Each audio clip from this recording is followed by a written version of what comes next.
Welcome to another edition of Church Media Design TV, tips, tricks, and how-to for you, the Church Media Designer. Well, I'm your host, Brad Zimmerman, and with me, as always, is my faithful crew of the Three Wise Men and Jesus. We got Dwight Schrute from The Office, Little Whitey, and oh, wait, Colonel Sanders isn't here today because he's in a little feud with Pamela Anderson. Hello, I'm Pam Anderson with PETA. You probably have heard of the Colonel's secret recipe, but you probably have no idea what goes into making a bucket of KFC chicken. Sadly, the main ingredient is cruelty. Moving on from Pamela Anderson, the Queen of the Beach, it's Jesus Christ, the Son of the Lord Most High. Well, in this week's edition, we're going to be talking about how to make those cool, trendy spiral worship backgrounds or countdown backgrounds or whatever you want to use. And also, we're going to be doing some tips inside QuickTime and some great new news for you. So if the, well, two wise men and Jesus are ready, let's get into it. Well, our favorite web browser, Firefox, open source, Mac, PC, Linux, the whole 9 yards, released its newest version. It's been in beta for a while, but Firefox 3 is now out in the wild and running free. And you can get it over at mozilla.com/Firefox, and it has some great new features like anti-phishing, and it's the original tabbed browser, and it's just got great stuff. It's a lightweight browser. It's actually running faster than it's ever run on the Mac. So if you are a Safari person and you've always said that Firefox isn't that good, it's actually kicking Safari's butt right now. So check that out. The other thing, if you didn't know about it, Firefox did Spread Firefox, which they were trying to set a Guinness Book of World Records for most downloads in 24 hours. And they had over 8 million downloads on Tuesday, and now they're already up to 9,705,000.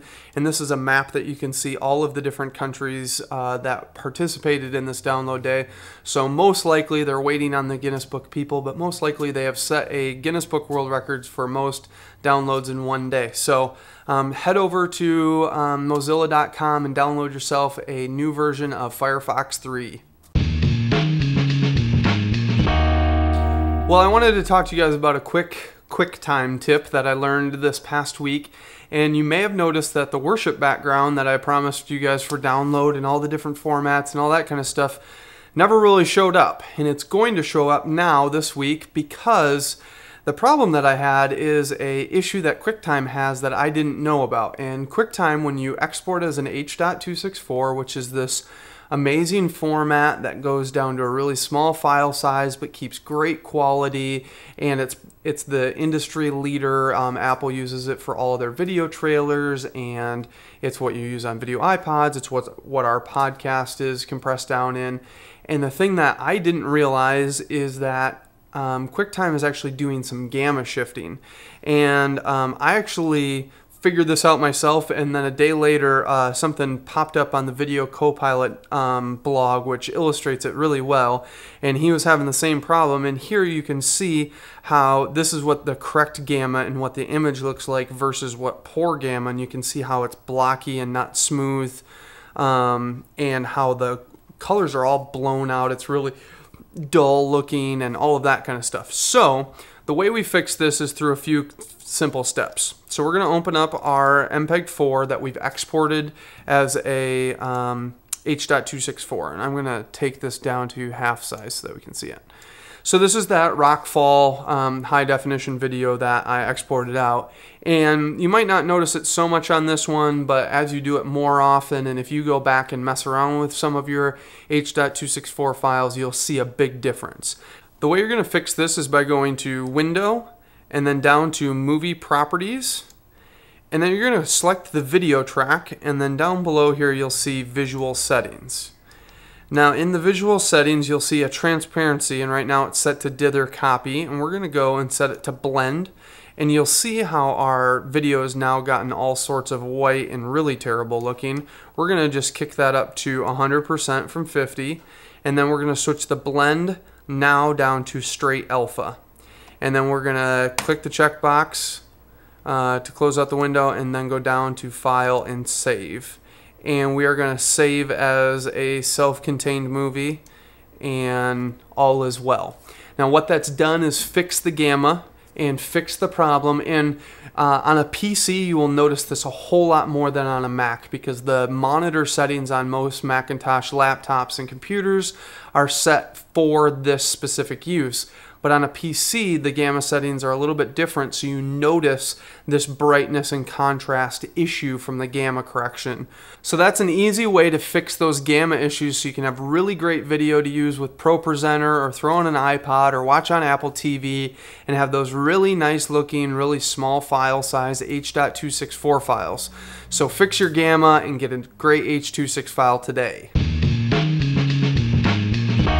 Well, this week we're going to jump inside After Effects and we're going to make one of those pretty trendy, you see them all over the place, those sunbursts that you see in the background of all these different videos that people do. I use them all the time. They're a nice little easy motion piece to throw in the background. So this week's we're going to be making this grunge one. We're going to be using a texture that we got from Bitbox's website. So you can see it moves at a decent pace and it's got a nice grungy background. So the first thing you're going to need to do is head over to Bitbox's website and download his free high-res grunge paper textures. And I'm using this one right here. It's a nice, it doesn't have too much wrinkles in it and that kind of stuff. I like that one a lot, but you can use whatever one you want. So after you've grabbed that, we're going to go inside and let's do File, New Composition. And we're going to make a new comp. And we're going to call this one Spiral. And we're going to set the width of this to 1,000 pixels and the height of this to 1,000 pixels. And we're going to make sure it's square pixels and a minute is fine, and we'll hit OK. So now we'll right click and we'll do New and Solid. You also can get to that by going to Layer, New, and then down to Solid. And we're going to call this Solid our wheel, I guess is a good word. And we'll make sure to hit Make Comp Size, and we want this to be black, and hit OK. So now you can see we have a nice big black square, and we're going to apply our first effect to it. So we're going to go to Effects, Effect, and we're going to go down to Transition, and we're going to go to Venetian Blinds. Now you can see right here, if we do our transition completion, Venetian Blinds is this, just multiple bars like your Venetian blinds. So we're going to set it to 50, and we're going to set our width to 53. So we have some thicker blinds and thicker lines here, and now we need to turn that into its spiral. So now we're going to go back up to Effect, and we're going to go down to Distort, and then down to Polar Coordinates. And with our polar coordinates, we're going to set it from rectangular to polar, and then we're going to set our interpolation to 100%. And now you can see we have our nice wheel, and we zoom in, we see that that's looking pretty good. So now let's go back to our project panel, or we can go up to Composition and then down to New Composition, and we'll call this our background. And we want to make this, let's do a church definition widescreen background. So we'll do, how about 800 by 450, which is a 16 by 9 background. We want it square pixels, and we'll do our frame rate at 30 frames per second. And 1 minute is perfect for our time. Hit OK. And now what we'll do is we'll take our paper and we'll drag that down in. And what we're going to do first is we're going to take and rotate that paper. So I'm just going to grab my rotation tool, and I'm going to start rotating, and then I'm going to hold the Shift key to lock it to its to 45-degree angles. Now I'm just going to scale this down until it's about the width of the paper, and then I'm just going to skew it just a little bit so all of my nice outside edges fit in. So now we're going to take our spiral and we're going to drag that down into our composition, and we're just going to move that down to the bottom of the frame, or to the bottom edge, so we have just a sunburst coming up. And we'll scale this up. I'm just going to grab the corner and start scaling, and then I'm going to hold Shift to constrain proportions. And I'm just going to scale it up until I make sure all of my lines are off the side of the frame. So now that we have our spiral placed at the bottom of the frame and we have our sunburst coming out, and we could easily just rotate it right now, but it's black and it doesn't look very good, so we're going to texturize that and have it fit the overall composition a little bit better. So the way we're going to do that is we're going to grab that same paper texture and we're going to drag it down. We're actually going to put it below our spiral, and we're going to scale that guy down and not rotate it. We're just going to scale it. And then we're going to set its track matte to alpha inverted. And what you can see, if we turn off our background layer, you can see how we have now that spiral layer is actually knocking out and setting the transparency of the paper layer below it. So now we have an easy way to rotate this. So I can just hit my R key for rotation and set a keyframe, and we can go down to the minute marker and just click on this and set it to 1 full rotation. And as you see here, we have a nice full rotation going on. And maybe we want to have this paper layer be a little bit darker than the background. So what we'll do is we're going to go to Effect and down to Color Correction and then to Curves. We're just going to mess with our curve here a little bit and add in a couple points to our overall and just get it a little bit punchier looking, and we'll just kind of mess around with this curve. I kind of like how that's looking. It's got a little bit more brightness, but it's still got the nice, there we go. That looks better. So we got this grungy wheel that's spinning around, and just to top it all off, we'll add a nice vignette around the outside. And if you remember how to do this, this is pretty easy. We're gonna go up to Layer and down to New, Solid, and we're going to make a new black solid. We're going to hit make comp size, and we'll just call this Vin for vignette. Hit OK. We'll have that at the top, and then we're going to go to our mask tool here and go down to our ellipse tool and just double click, and it will create an ellipse, and we'll set it from add to subtract. And now that we have it set to subtract, we will go down and we're going to feather this out, and let's just do maybe a 150 pixel feather. And then we're going to take our mask expansion and go to our positive side, so it's just the very edges. Now the final thing we'll do is we'll change the mode of this to classic color burn.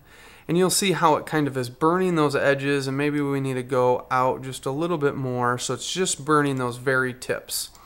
So now you can see we have this nice pinwheel effect, and you have a background done. Now there's another way to do this. If you remember, when we went inside Illustrator, we could create that, take that star tool, and we could make, you know, those cool little badges by adding points to the star. And you can make a star sunburst inside After Effects CS3 only really easily. And I'm just going to show you how to do that real quick. So we'll turn off our vignette and we'll turn off our spiral, and we're going to go up here to our polygon tool, and we're going to grab the star tool. We're just going to draw out a star. So now that we have that star drawn out, we're going to pull down the star properties, and this is a really cool and powerful tool to mess with, and we're going to set our points for our star tool up to 24 points, and now you can see we're starting to get that pinwheel. And we're going to set, just scale this guy up a little bit and maybe move him down. And then let's just start messing with some of these other settings in here. You can see that we have the inner radius, which changes, you know, how big that center area is. And then our outer radius, how wide those get. So let's kick those up pretty good. And I kind of like where the inner radius is at right now. I don't like that this has a stroke because I really don't need the stroke, so I'm just going to delete the stroke. And we have our fill, and we don't need to worry about the color because we're going to do the same thing we did before and do that stencil, our track matte to set the color. So we don't really need to worry about this red color, but if you wanted to, you can change the fill color to whatever you want, so that's not a big deal. So now that we have that done, we can make it a little bit more stylized and cool by going up here and clicking on Add, and we're going to add a pucker and bloat. And we're going to just crank these settings up until you see we get some really cool looking effects here. And you can see how we got like all of these extra lines going up. So I think that looks pretty nice. Just to give a different style and something that's not so similar. So now I'm going to take this shape layer and move that down and have that be what we're creating. And so now you can see we have this nice subtle guy there, and inside the shape layer we can go and we can set its rotation. So we'll go on the Polystar Path 1, and we're going to set the rotation on there instead of the rotation on the actual layer, because the rotation on here will make sure it rotates around the center of the star instead of the center of the layer, which will be a lot nicer to us. So we'll go down the end and we'll just say 1 full rotation, and now if we scrub through we can see that it's rotating nicely. If you don't have a copy of Adobe After Effects and you weren't able to work alongside of us today, you can go to the website and download all these videos, as well as the videos from last week that were supposed to be up. Because of the QuickTime problem, they weren't, but they'll be up now. But if you want to get After Effects and be able to work on these things and work on a lot of great stuff, After Effects is a super powerful program. You can head over to journeyed.com. Now I'm saying journeyed.com and not Academic Superstore, because I just went to Academic Superstore and I couldn't find their nonprofit stuff anymore, and I don't know where it went. But JourneyEd definitely has nonprofit stuff. So if you head over to JourneyEd, you can see right here on their homepage they have nonprofit licensing program from Adobe, and they have a whole listing of all the Adobe stuff that you can get for nonprofits. So head over to JourneyEd and get that, or you can head over to adobe.com and find a copy of After Effects, a 30-day trial, and you can work on this project as well as our countdown clocks and stuff we're going to be working on in the future. So I would encourage you guys to check these out. I would encourage you to get one of these nonprofit suites at JourneyEd at $600 for 7 programs. You get Photoshop, Illustrator, After Effects, Encore, Adobe Sound Booth, Flash, and I really can't remember the 7th one, but there are 7 programs that you get, and it's a huge resource and will give you pretty much everything you need. Oh, Premiere is the 7th one for video editing. So you get a nice full package of everything you need. So head over, check that stuff out, and go over to the website and download these free videos. So today's inspiration comes in form of imagery and video. We love to be inspired by the things we see and hear, and it comes from Getty Images. If you go to moodstream.gettyimages.com, you can find this awesome player. Now, Getty Images owns a huge image library of images and videos, as well as they own pumpaudio.com, which we talked about a few weeks ago, which is a great place to find audio for your videos, as well as they own iStockphoto.com, which we haven't talked about, but is an amazing website. Now, Moodstream is a powerful brainstorming tool designed to help you take you into an inspiring and unexpected directions. And this is what they mean by that. If we hit start streaming here, we're going to close that out a little bit more. Awesome. I don't know what that was all about. But we're going to close that out, and it's going to bring you to this really cool player. And it actually is showing you images and video based on your mood, and you can set what your mood is. So we can go through here and we can use presets from this wheel like Inspire, Excite, Refresh, and let's click on Refresh, and it's going to give us refreshing images. And it's going to set these sliders, happiness and calm and serious and nostalgic and cool. And then we can go over here and we can say we want, less black and white assets and less audio with vocals. And down here it shows you what you're seeing and what you're hearing. And if you click on either of these things, so we'll click the little minimize, and okay, we like this nice, maybe we like this. Okay, this is kind of cool video. So we'll click on that. It's actually going to bring us over to Getty Images, and we're going to be able to buy this video. Now, we don't really want to spend money on that, so we're actually just going to sit and watch this. And before the show, me and Willis were sitting and watching, and we were just kind of basking in the glory that is moodstream.gettyimages.com. And it was just a great, inspiring thing. It's very peaceful, and the music just fades in and out, and it's is a great thing to work to, and it would actually be a really nice thing to have on another monitor next to your desk. So think about doing that. You might actually even be able to pull this up and maybe throw it on your projector if you can figure out how to zoom in and get rid of some of these overlays, and this would be kind of a cool thing just to have rolling as people are walking into church. Don't know what the legality of it is, but there's an idea for you.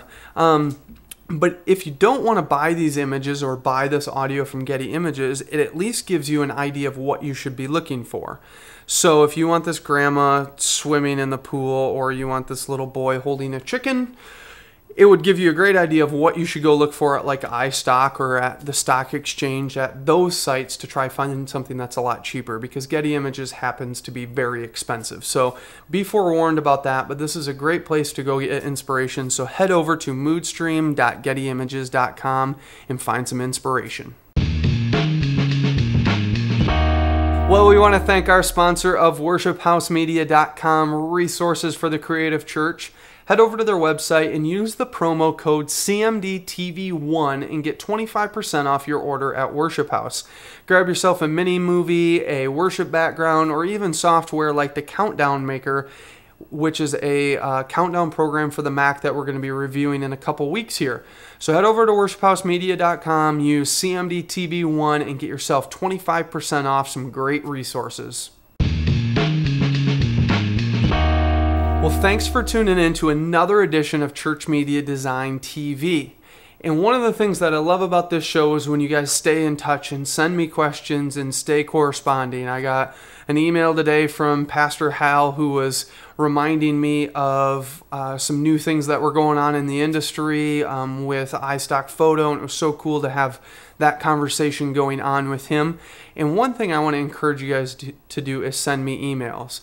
Whether it be inspiration, like that Getty Images site that we were talking about today. If you wanted to send in sites that you find inspirational, I would love to have those and share those with everybody else, as well as questions. Willis, who's actually doing the video for us now because Adam is up at Spring Hill camps for the summer, so he's no longer with us, and we have a nice single tear that comes down our cheek for Adam. But Willis was saying, hey, you should do a tutorial on how to do those starburst backgrounds. I was a youth pastor and everybody wanted to see those, and they were the cool trendy things. So that's where we got the idea for doing that. So if you guys have any ideas of things that you've seen or things that you want to see, please send in those questions. I really want to do stuff that you guys want to learn about. So please send in questions. You can leave comments on the website, and I get those at ChurchMediaDesign.tv. You can leave a comment there. You can send me an email, brad@ChurchMediaDesign.tv. You can become my friend on Facebook and become a fan of us on Facebook, as well as a lot of other places that you can stay in touch, from the Creative MYK profile that I have to Skype.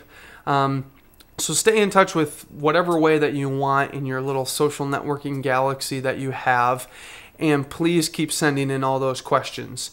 So the last thing that I want to say is our winner of the second week of the Where's Whitey contest.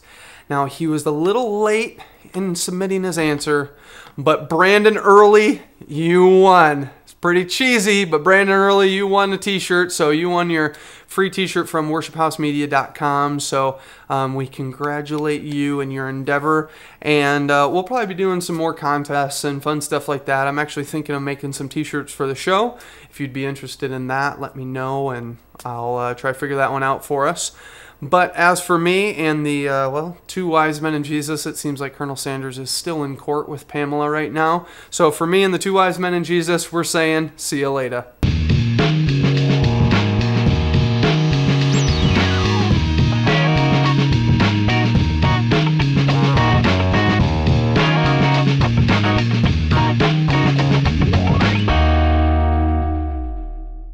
You're the inspiration when you love somebody. Ooh!